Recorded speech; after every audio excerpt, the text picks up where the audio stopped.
Hi, welcome back. If you're new around here, my name is Sharon from Health After 50. Firstly, I want to apologise for not putting up my video last Wednesday. I literally woke up on day of filming with a croaky voice. By the time I got through the day, I literally had lost my voice, and I lost my voice for a good 2 to 3 days, so I wasn't able to record in time for my video. So lesson learned there. I think I'm going to try and make sure that I've got a video in the bank and I'm ahead of the game by a week to allow for things like that to happen again. So big apology, and I'm hopeful that you have hung in there for our next update. So let's get straight into this video.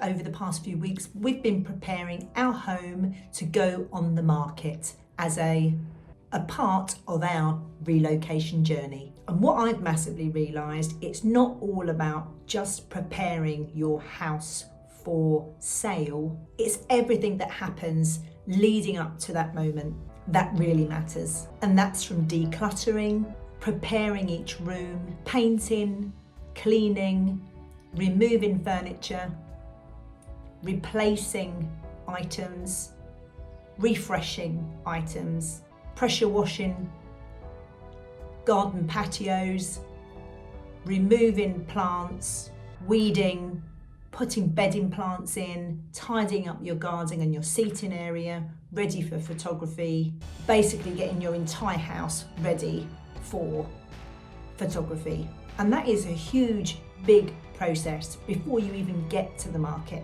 So there's so much that goes on behind the scenes before we even get to that stage. I thought I'd share with you my process on getting myself to that stage before we even appear online. So in this video, I'd like to share the process with you and just show you what that looks like for us. So after choosing our estate agent, the focus shifted from decision making to entirely preparation.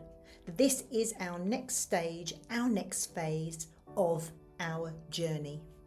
Now, if you've missed how we selected our estate agents, I'd go back and re-watch that video or watch that video, because it was really thorough and will help you see how we chose the agent that I've picked for us here.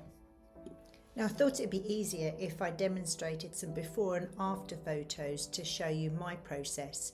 And of course, this is all going to be dependent on the time of year that you're selling, or even what decade or what year you're watching this video, because styles change and colours come and go.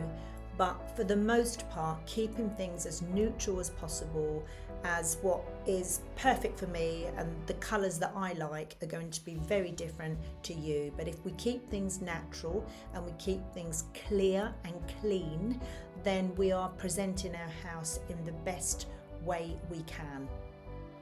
And if people want to change their colour schemes afterwards, that's entirely up to them. But initially, for the most part, you want things to be livable rather than, a really ferocious purple or a fuchsia pink. It might be a colour scheme that you love, but for the most part, you've got to try and keep it as a blank canvas as much as you can. Now, just these two images here of my house. The first image shows my brown bin out for collection. Well, I wouldn't want that in the photos, so remove the brown bins. I was also advised to keep your drive clear, no cars on your drive, so it creates space. No one wants to compare your car size with their car size, and it's open to misinterpretation, so keep it blank. And also, you can see here very carefully if you zoom in, I do have planters all the way around my house, and I'd literally put in some fresh bedding plants, weeded, and actually gave them all a fresh coat of paint, so they looked all refreshed. Also, my front door, I replaced the door reef with something that's more suitable for this time of year, which is spring. So looking at decluttering and preparing your space. So let go of the items that may clutter your room and remove colours that are not going to appeal to everybody and keep it natural, as I mentioned before. And you need to look at your home. Well, I've needed to look at my home in a very different light, not as in it's my personal space that I love and enjoy day in, day out, but how can I look at it differently, as this is the master bedroom? How will this appeal to most people that would view it? So here I just took out the dark navy blue, introduced neutral bedding, changed lamps, put in a rug, refreshed any paintwork that needed, and literally got a carpet cleaner and cleaned my carpet so it all smelled nice and fresh. Now, decluttering isn't just practical. Obviously, I don't want to take unnecessary pieces of furniture or items that I'm not going to use in my new home, so I'm saving time for when I do eventually move and I have to pack. So it also is quite a therapeutic exercise in that it changes how you really do see your home. It makes you look at your rooms with a real fresh pair of eyes.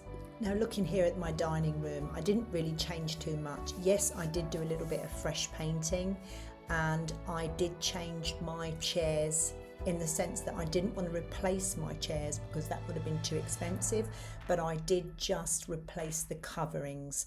Now, we could debate whether that's actually necessary. They're not going to buy my table and chairs, I'm going to take them with me. However, they were made of faux leather, so they were really good colour, they were only cream, but over time they'd become really worn and looked really scruffy, and I didn't want to give the impression that if my chairs are really worn and scruffy, then what am I not taking care of in terms of the building? Now, painting and making small improvements, really it's just about refreshing where is needed, not over investing, not spending too much money that you're not going to recuperate that back in your sale price. So keep things simple, keep things clean, and most importantly, keep things smelling nice. As I said earlier, it's not about making the home perfect, as that perfect looks different for everyone. It's just about presenting your home well. Now, these are images of my entrance hall, and we tried to clean the carpet, but it's very worn. It gets obviously walked on every day as you come in and out of the front door. So we replaced the carpet with a cheap remnant, and we were very fortunate to get a decent quality carpet for the size that we wanted and gave it a fresh coat of paint. It's what you see as soon as you open your front door. One great bit of advice, when I was doing all my research, it was important to look at your room and see if you can identify what that room is supposed to be. So sometimes you might see a room that's a bedroom that has a desk in there, that has some creative space, maybe a guitar or some tapestry or whatever your hobby is. And new buyers walk into a room and they can't really identify what the room should be.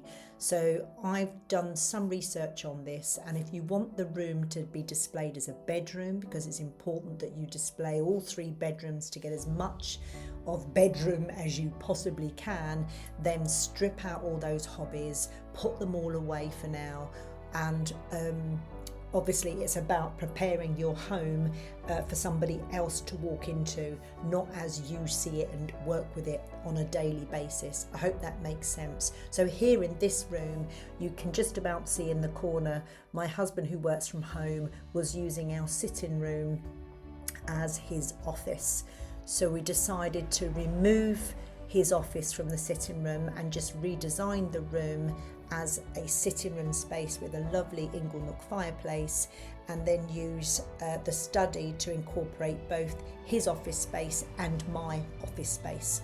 So we can demonstrate now that anyone that wishes to buy this home, you can actually, both of you, work from home in a good space. I run a business from home and my husband works from home. Now, we did already have the photography and drone footage booked in, but the weather had definitely different plans than what I'd hoped. We were forecast high winds and rain, so we chose to cancel the schedule and wait for better weather. I think, as I mentioned last week, after all, the photos are your shop window for your home. So it made sense to give the property the best chance to be seen at its best. We looked at the following week's weather forecast, picked the best day. When the sun was out shining, we could get our garden furniture out.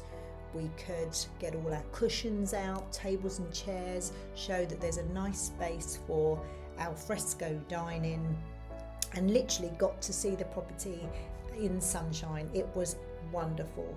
So the photographer arrived, he took photos, he took the drone footage, and now this is where we're going to shift from a private space to going public.